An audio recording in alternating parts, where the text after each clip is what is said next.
السلام عليكم ومرحبا بكم في فيديو جديد على القناه ديالكم ايت توكس. حلقه جديده ان شاء الله. في هذا الفيديو هذا غنحاول نهضروا ونتعرفوا على الطريقه الصحيحه باش الانسان يحاول يبراكتيسي انجلش بواحد الشكل صحيح ويحاول يطلع النيفو ديالو من المستوى اعلى. في الحلقه ان شاء الله غنشوفوا شنو هي الطريقه الصحيحه اللي شخصيا انا كانت هي من بين الطرق اللي عاونتني اني نطلع المستوى ديالي من مستوى متدني لمستوى اعلى، وشنو هما الاخطاء اللي كيوقعوا فيهم الاشخاص اللي كيتعلموا لونجلي ولا كيبداو هذه الرحله هذه وكيوقعوا فيها وما كيردوش يبال وكيجبروا راسهم انهم كيضيعوا الوقت، والوقت اللي دوزوه هما كيبراكتيسيو انجليش ما عطاش واحد الريزولتس اللي كبارين وكيملوا ولا كيوقفوا الرحله ديال التعلم. وقبل ما نبداو هذيك الفيديوهات ديال اليوتيوب ديك تعلم اللغه الانجليزيه في شهر ولا عندك شهرين وتولي كطير في لونجلي ولا ما عرفتش شنو هادشي هذا، الا كنتي من ديك النوع اللي كيعجبو ديك الفيديوز واللي كيتسنى اننا نقولوا بان هاد الميثود هادي ولا هاد البراكتيس اللي غنهضروا عليها دابا غتعطيك واحد الريزولت في شهر شهرين، فهاد الفيديو ما صالحلكش. دونك فاحنا هنايا كنهضروا على لغه، كنهضروا على الممارسه، والممارسه خصها واحد الوقت وعلى حسب المستوى ديالك. الا كنتي بيجينر اوف كورس ما نجيش نقول لك شهرين تولي كطير في لونجلي ولا تولي كتسمعها كتفهمها. دونك هنا كنعتمدوا على حسب النيفو ديالك نتينا وعلى حسب البراكتيس ديالك. دونك هذاك اللي براكتيسي اللغه فور اكزامبل في كل نهار 3 ساعات ماشي هو اللي براكتيسي اللغه في نص ساعه في النهار. دونك هنا كنعتمدوا على الجهد ديالك وعلى المستوى ديالك اللي بديتي منه. دونك هو اللي كيحدد يعني المده اللي غتقدر تستغرق باش توصل لواحد النيفو معين. دونك واحد النقطه مهمه بزاف وهي ان اللغه ماشي مات ولا فيزيك اننا يعني كنحفظوا واحد المعادله وكنخدموا التمارين ديالها وكنفهموا ديك المعادله وصافي اتس دان. لا، اللغه هنا كنهضروا على tons of words of expressions of phrases. دونك كنهضروا على بحر ديال الاسماء والكلمات والاكسبريشنز. دونك هنا كنهضروا على خصنا الممارسه، كنهضروا على واحد الحاجه اللي كتسمى كل نهار كتزيد واحد الفوكابولري، كل نهار كتزيد واحد الجمله، كل نهار كتزيد واحد تنس. النقطه اللي كنشير لها دابا هو ان اللغه بشكل عام هو ماشي واحد 100 كلمه تحفظها وتبراكتيسيها وتولي كطير تولي كتهضر وكتسبيكي وكتسمع مزيان. نو، اللغه كل نهار كتزاد لك كلمه، كل نهار كتزاد لك جمله، كتزاد لك معلومه جديده، خطا كنتي كتعملو. دونك هنا كنهضروا على واحد البراكتيس ديال شبه يومي، يعني كنحاولوا كل نهار نكتسبوا شي حاجه. ديك الاكتساب اليومي في واحد المده طويله كنلاحظوا باننا يعني النيفو ديالنا تزاد واننا يعني كنحسوا براسنا كنقدروا نهضروا بواحد الشكل احسن من اللي كنا في الاول. دونك هذه هي الممارسه ديال اللغه. دونك اول حاجه في الطريقه هذه اللي غنشرحوها ان شاء الله اليوم وهي تحديد المستوى. اذا ما كنتي كتعرف المستوى ديالك كنتي نبالي هاد الجورني هذه، دونك في كورس ما تعرفش منين تبدا حرفيا. دونك هنا كاين 3 ديال المستويات. غالبا المستوى ديالك كتكون كتعرفه، يعني غتقول لي واش نمشي ندوز تيست باش نعرف المستوى ديالي ولا واش كاين شي ويب سايت فيه دي تيست اللي ندوزو ونعرف النيفو ديالي. نو حرفيا يعني اهم النظره ديالك من راسك غتعرف انك شنو المستوى انت بالضبط دابا. دونك كاين 3 ديال المستويات، كاين بيجينر، كاين انترميديت، وكاين ادفانس. كل مستوى كاين فيه جوج مستويات. دونك فور اكزامبل بيجينر A كاين A1 A2، دونك B1 B2 و C1 C2. دونك حنايا نحاولوا نخليوها 3 ديال المستويات beginner intermediate and advanced. دونك اذا بدينا بالمستوى الاول، المستوى الاول هو واحد الشخص اللي حرفيا ما عندوش واحد الباك جراوند كبيره على الانجليش، دونك كيعرف شي كلمات هيدا معدودين، وملي كيقرا شي تكست اوف كورس ما كيفهم تقريبا والو. دونك هنايا الدور ديالك هو ماشي غنقول لك مشي اسمع بودكاست ولا فور اكزامبل مشي يحفظ مليار كلمه وعاد تجي تولي كتسبيكي انجليش لايك نيتيف سبيكر. نو، المطلوب منك هنايا هو انك كل نهار تحاول تكتسب كلمه واحده، ولكن هذه الكلمه هذه تحاول تحطها في جمله. دونك فور اكزامبل مثلا قريتي ولا سمعتي كلمه ديال understand هو يفهم to understand. دونك ما تمشيش تحفظ understand وصافي يفهم. دونك كتحاول تحطها في جمله اولا تستخدم الجمله. من الاحسن تستخدم الجمله حيت شتينا في بيجينر ما تعرفش تقدر تركب جمله خاطئه.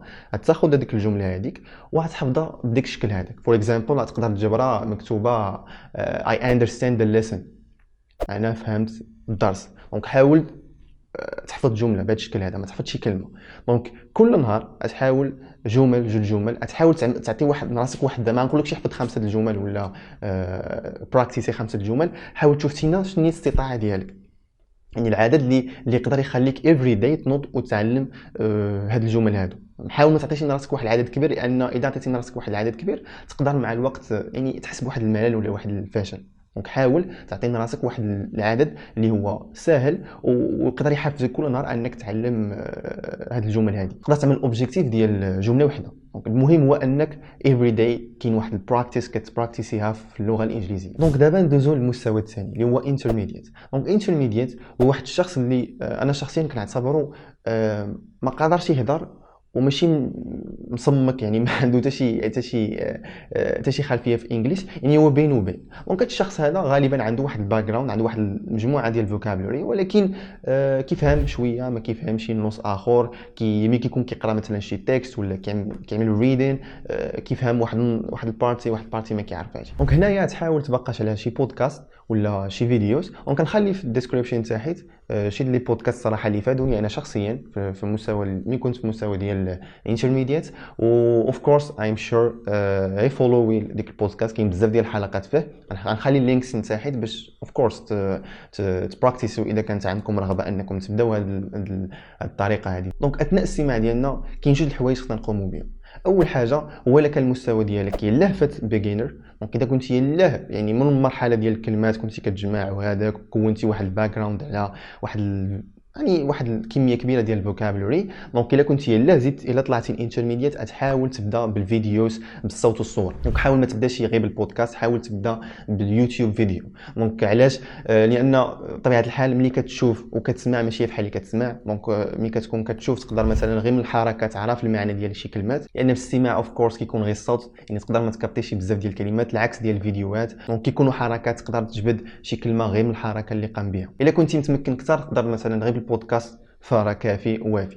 دونك هنايا تحاولوا اوف كورس وانت كتسمع اولا كتفرج ديك الفيديو الجمله اللي ثارت الانتباه ديالك، وماشي غير ثارت الانتباه ديالك اللي يعني حسيتي بانها تعاودت اكثر من مره، يعني سبقتي يعني سمعتيها البارح ولا سمعتيها اليوم تعاودت وكتحس بها بحال كتجيك في ودنك بزاف. دونك هنايا ملي تشوف هذه الكلمه هذه اللي كتعاود بزاف تحاول تترجم. دونك بما اننا ما كنعرفوش المينين ديالها ومع الكونتكست ديال الفيديو ولا البودكاست ما فهمناش، دونك هنايا غنمشيو نترجموها. دونك هنا الترجمه كتكون فعاله، يعني هذه ماشي الترجمه ديال كتكون جالس واحد الجمله ما عرفتيهاش كتمشي تترجمها، نو. دونك اوف كورس كتكون تعاودت بزاف في عقلك. دونك هنا ملي كترجم هذه الجمله كتلصق لك في عقلك، ماشي ديك الترجمه الخاطئه اللي كنقوموا بها واللي بزاف ديال الناس كيعتمدوا على الترجمه بشكل كبير باش يتعلموا اللونجلي، وهذا خطا كبير. الطريقه اللي ننصحك باش تترجم بها الجمل هي انك تدخل لجوجل ترانسليت. دونك تقول لي جوجل ترانسليت كيعطي اخطاء وكان كيعطي الاخطاء. دابا راه تامليورا وراه جوجل بلا ما نهضروا على جوجل. تحاول ما امكن السمع اللي سمعتيها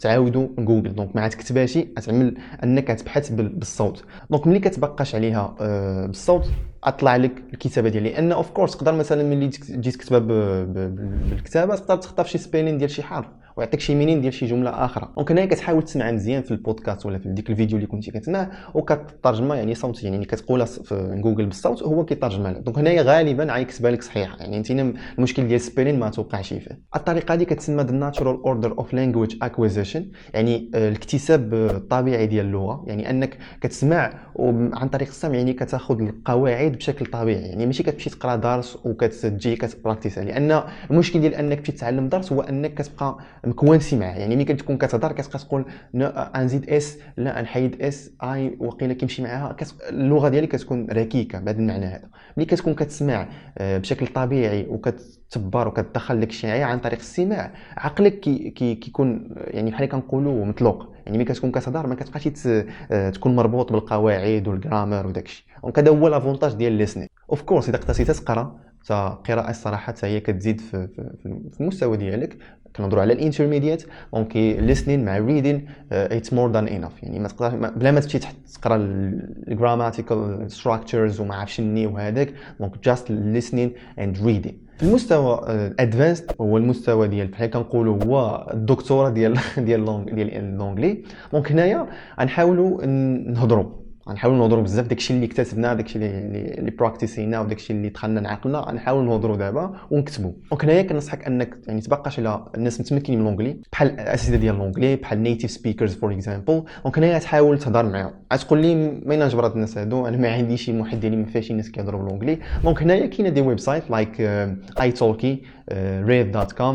دونك هاد الويب سايت هادو كيعطيوك مثلا اساتذه كيقراو الانجلي، تقدر مثلا تمشي تخلص درس كيكون $10 هيدا، يعني ماشي حاجه غاليه، وكتبراكتيسي الانجليش ديالك بواحد الشكل اللي هو يعني مفيد. دونك انا مأكد هاد الفلوس هادو اللي كتحطهم تما اوف كورس غيرجعوا لك بالنفع.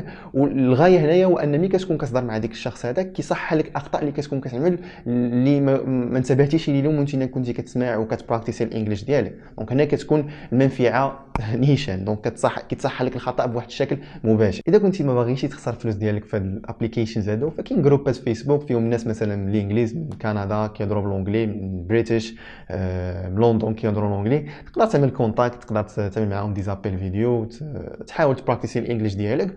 واذا عملتي معاهم علاقات يعني صداقات، تقدر توصي تقول له مثلا انا كنتعلم انجليش، او مثلا في واحد النيفو معين اذا عملت شي خطا ما خصنيش نورمالمون نعملو، انت كنيتيف سبيكر جاك غريبه ولا جاك خطا، تقدر تقول له ينصحك. اذا مثلا كونتي هاد الصداقات هادو وكنتي كتهضر معاه مره وكيصحح لك وكيعاونك كيعطيك مثلا ملاحظات، فاوف كورس غيتزاد المستوى ديالك وغيتطور، وديك الاخطاء اللي كنتي كتعملهم غتعقل عليهم ما تبقاش تعاودوا. دونك هادشي اللي كان عندي اليوم. ما تنساش تخلي فولو، تخلي كومنت من تحت اذا استفدتي. الكوميونيتي ديالنا اللي كاين في الجروب ديال التليجرام اللينك ديالو حتى هو في الديسكريبشن. هادشي اللي كاين. نشوفك ان شاء الله في الفيديو اللي ماجي. السلام عليكم.